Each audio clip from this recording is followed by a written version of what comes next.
Hello दोस्तों, जैसा कि हम जानते हैं कि आज नए ज़माने में इस मॉडर्न एज में अंग्रेज़ी बोलना कितना ज़्यादा इम्पॉर्टेंट है। कहीं कहीं हम किसी ऑफिस में या कहीं भी जाते हैं, हम ज़रूर कोई ना कोई एक दो या चार इंग्लिश के वर्ड्स ज़रूर सुन लेते हैं। वहाँ हमको फ़ील होता है कि काश हमें भी इतनी इंग्लिश आनी चाहिए। तो ज़रूरी नहीं है कि हम इंग्लिश को अचानक से ही पूरी इंग्लिश फ्लुएंटली सीख लें। ज़रूरी ये है कि हम थोड़ा थोड़ा इंग्लिश सीखें, तब जाकर हमें अच्छी इंग्लिश आती है।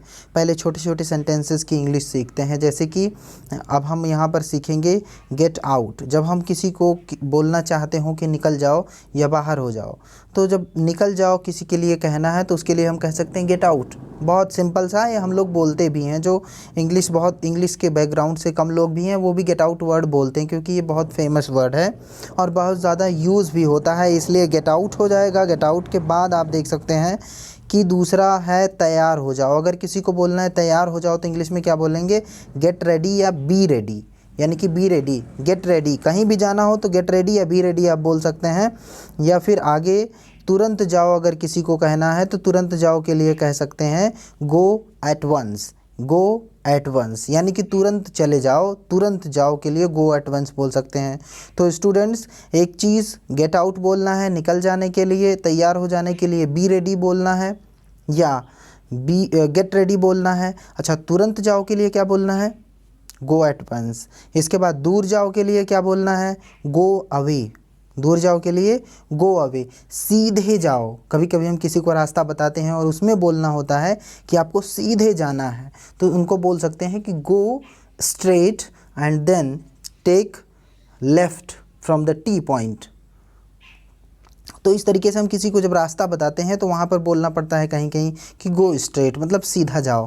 तो सीधे जाओ का मतलब गो स्ट्रेट, दूर जाओ का मतलब गो अवे, तुरंत जाओ का मतलब गो एट वंस, निकल जाओ गेट आउट, तैयार हो जाओ बी रेडी या गेट रेडी। और तीसरा और अगला जो सेंटेंस है वहाँ जाओ के लिए क्या कह सकते हैं हम? Go there. गो देयर का मतलब वहाँ जाओ। तो निकल जाओ गेट आउट, तैयार हो जाओ गेट रेडी, तुरंत जाओ गो एट वंस, दूर जाओ गो अवे, सीधे जाओ गो स्ट्रेट और वहाँ जाओ गो देयर। चलिए अब नेक्स्ट देखते हैं। नेक्स्ट है वहाँ जाओ। कहाँ जाओ? वहाँ जाओ, गो देयर। अच्छा, चलते हैं, गुड बाय।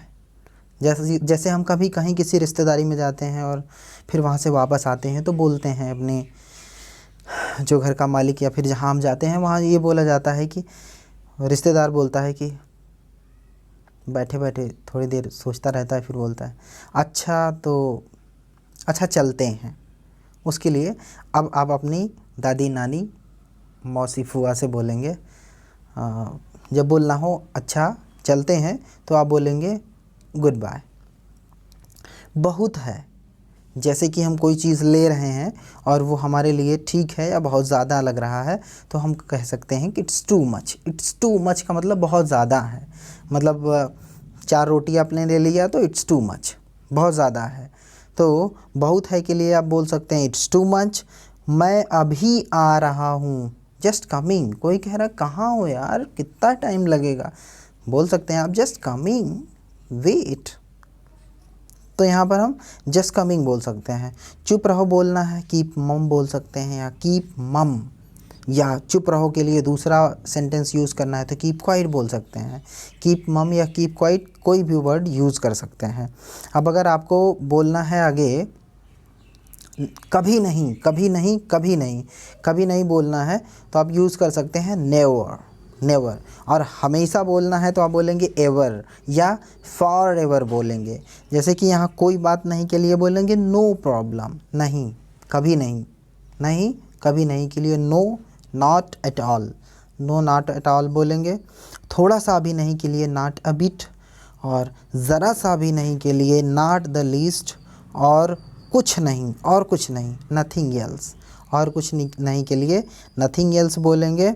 और उसके बाद कोई ख़ास बात नहीं है, नथिंग स्पेशल, कोई ख़ास बात नहीं है, नथिंग स्पेशल बोल सकते हैं उसके लिए।